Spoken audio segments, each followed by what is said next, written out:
This is a Panasonic Toughbook laptop from 2011. And I have to say that this is quite a wacky laptop with a lot of interesting quirks and features that make this laptop look out of place even for its time.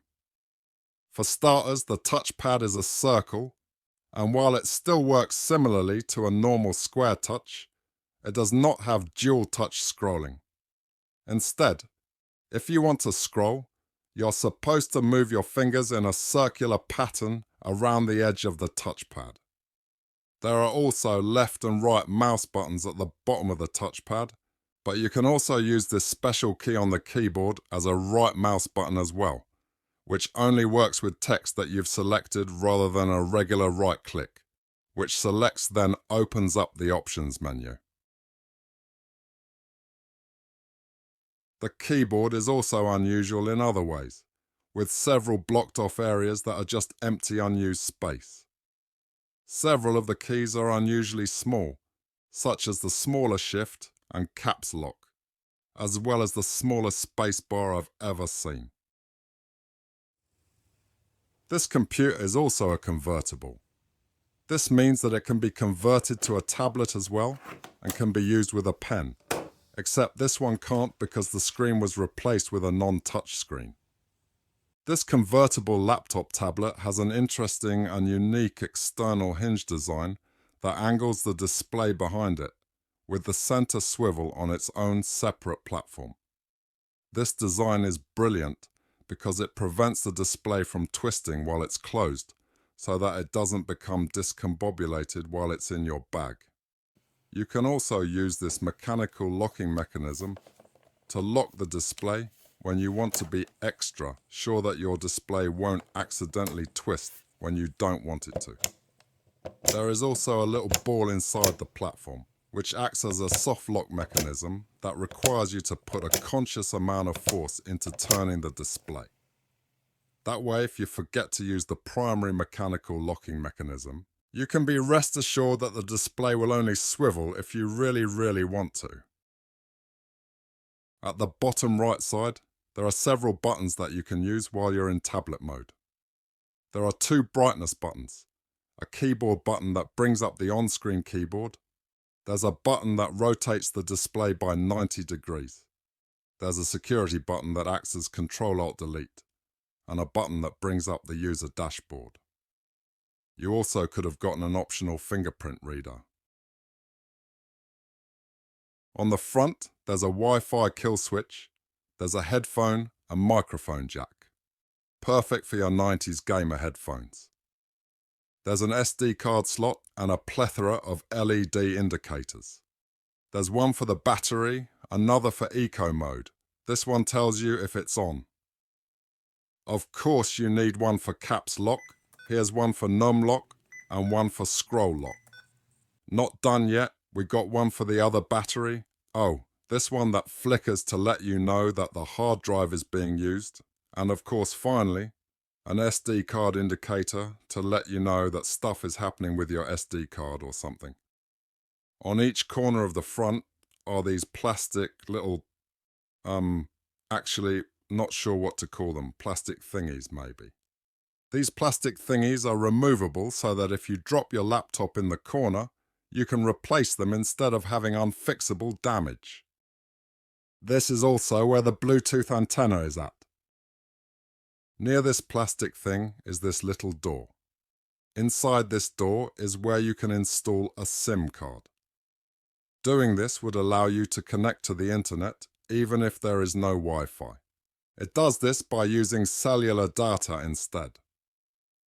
Although you would also need to install a WAN card for that to work, fortunately it's very easy to install on the laptop as well as getting access to the Wi-Fi card. Next to the wireless connection door is the RAM door. Inside you can see one slot of RAM which is easy to change.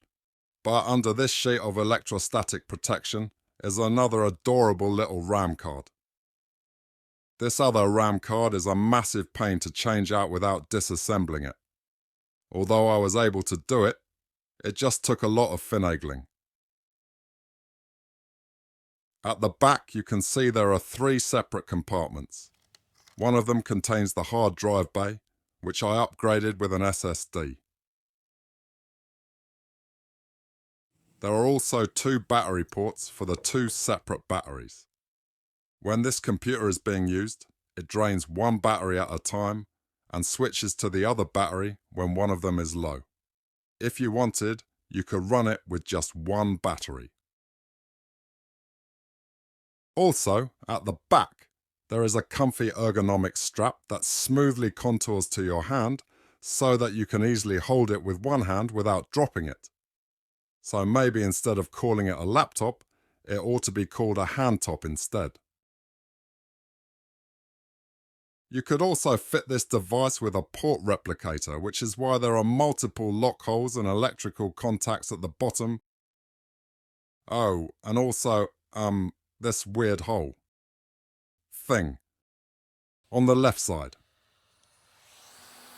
There is an exhaust port and it's quite loud since the fan needs to push a lot of air out of such a small area. There are also 2 USB 2.0 ports, a charge port, Ethernet, and a telephone modem port. On the right side, there's a PC card port which can fit a variety of ancient devices, such as this Bluetooth USB combo card. There's also the pen, VGA port, and a mono speaker. Yes, that's right, this computer only has one speaker, although it's honestly not that bad.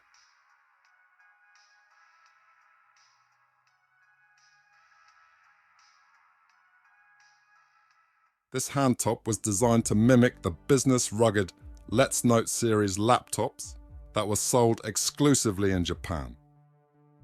However, the Let's Note series based laptops did not sell as well in the US as Panasonic's other military-grade rugged laptops, so eventually they stopped selling those series of laptops in the US.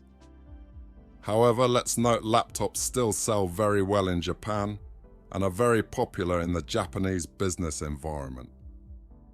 Even the newest versions of the Panasonic Let's Note still have the circular touchpads and VGA ports. Linus Tech Tips made a video showing off one of these newer Let's Note laptops. It's interesting to see how even these newer Panasonic computers are designed like their old ones. While this computer is still decently capable of performing basic daily tasks, I would not advise that you buy this particular model as your main device, because many of the drivers don't work on Windows 10 or Linux. Even with its flaws, I still think this is an awesome machine. It seems like in the US, many newer laptops are just copies of one another, while they're trying to make them as thin as possible and removing ports. While that's not always a bad thing, it was nice to review this device, which has so much character. I hope you enjoyed this video as much as I enjoyed making it, and I hope you have a nice day.